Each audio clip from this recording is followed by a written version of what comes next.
एक middle class family से थी, लेकिन उसके सपने बहुत बड़े बड़े थे। वो हमेशा ख्यालों की दुनिया में ही रहा करती थी।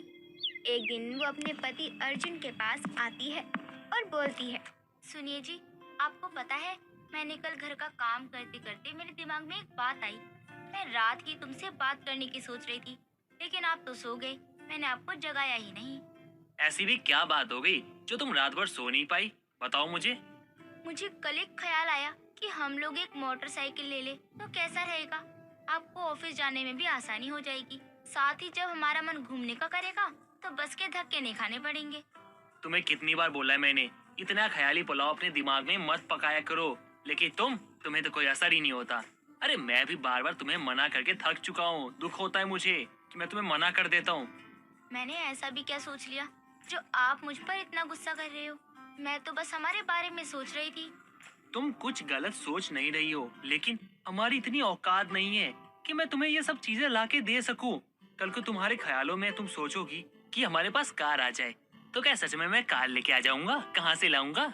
मेरे क्या फूफा ने दुकान खोल रखी है जो मुफ्त में दे देंगे? अरे मत सोचा करो, इतना कोई फायदा नहीं है। जो सोचते हैं ना वही करके दिखाते हैं, वरना कोई कुछ नहीं कर पाता है। जाओ यार, जाके अपना काम करो, मेरा सर मत खाओ। यहाँ खुद का ठिकाना नहीं है और मैडम को कार चाहिए, गाड़ी चाहिए। जाओ यहाँ से। अर्जुन इतना कहकर कमरे से बाहर चला जाता है। दिन बीतते हैं। तभी एक दिन अर्जुन ऑफिस से घर आता है। जल्दी से अपना बैग पैक करो, हमें मनाली के पास जाना है। हमारे पास ज्यादा समय नहीं है।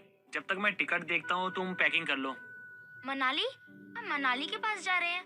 आप सच बोल रहे हैं ना? मुझे तो मजाक लग रहा है। नहीं मेरी जान, मैं मजाक नहीं कर रहा। अरे हम सच में मनाली के पास जाने वाले हैं। मुझे पता था तुम ये जान के बहुत खुश हो जाओगी। कोई पागल ही होगा जो खुश नहीं होगा। मैं तो बहुत खुश हूँ। अब इसी के साथ ना सारा सामान पैक कर लो, वरना देर हो जाएगी। जब तक मैं अपने दोस्त के पास जाता हूँ, मैंने उसको बोला था कि वो भी ट्राई करे। अगर हो गई होगी तो वही ले लूंगा, वरना खुद देखता हूँ। हाँ हाँ आप जाइए, मैं सब कर लूंगी जब तक आप आएंगे। ओके, मैं बस अभी आता हूँ।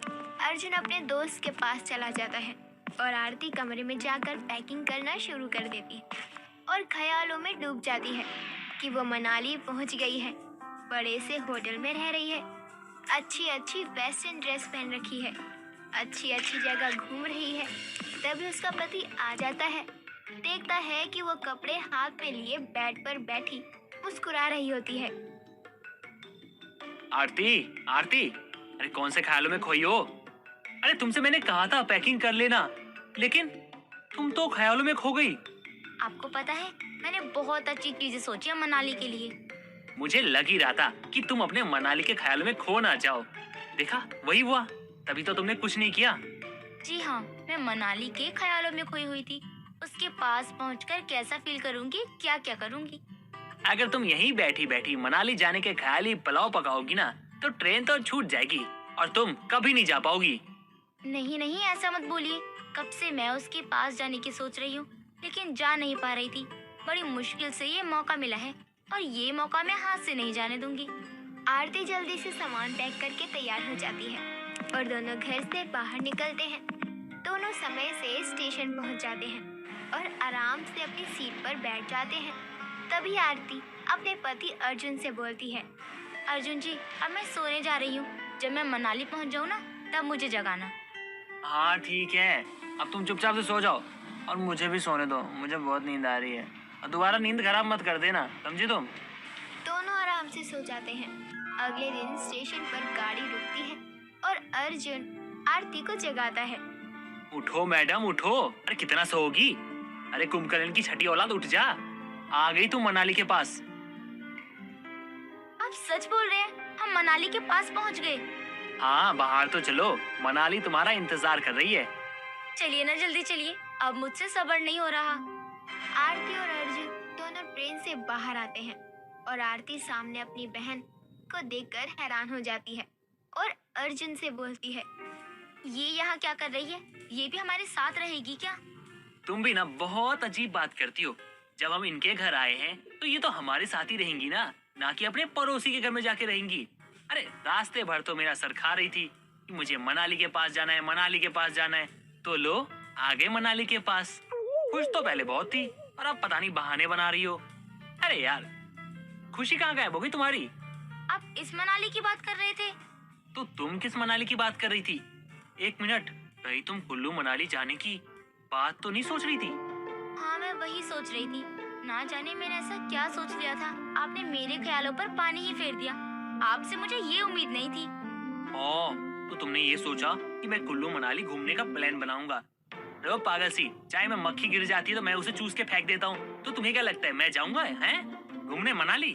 अरे मुझे तो इस मनाली का फोन आया था कि जीजू मेरे ऑफिस के 2 दिन की छुट्टी है, अगर आपको छुट्टी मिले तो आप लोग आ जाइए, साथ में बैठेंगे, घूमेंगे फिरेंगे। तो मैं आ गया, वो भी तुम्हें लेकर। आप सही कह रहे हैं, इससे ज्यादा आगे आप सोच भी क्या सकते हैं। गलती तो मेरी ही है, मैंने इतने ख्याली पुलाव पका लिए ये जानते हुए कि आप कैसे हो।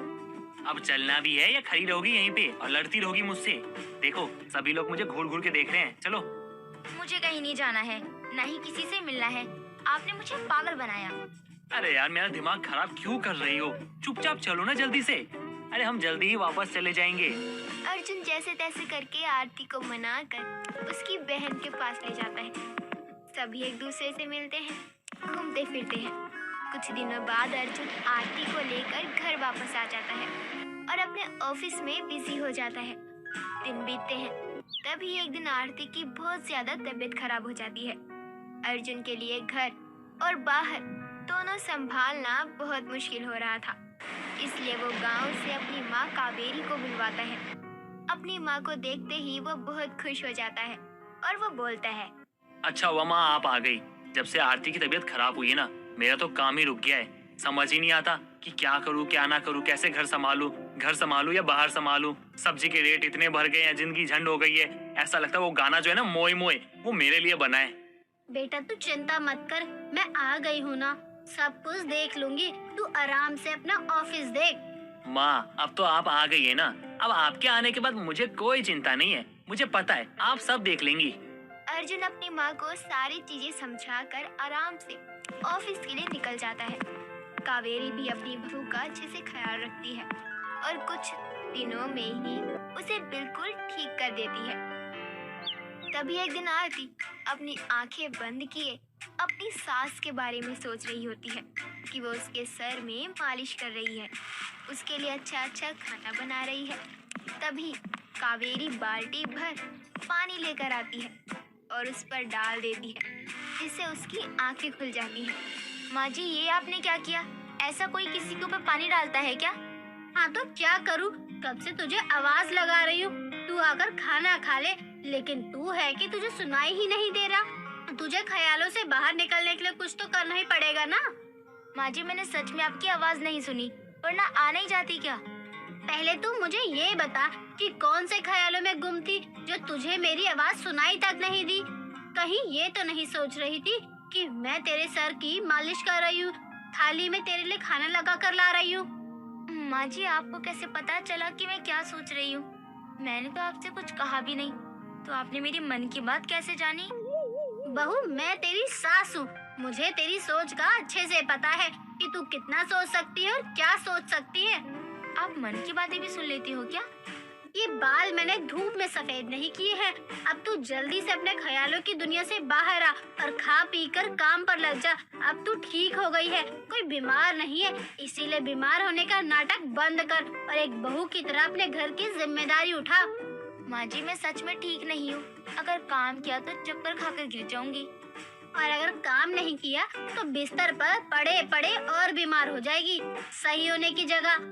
अपनी सास की बात सुनकर आरती का दिल टूट जाता है और उसका हकीकत से आमना सामना हो जाता है और वह फिर से पहले की तरह काम करना शुरू कर देती है।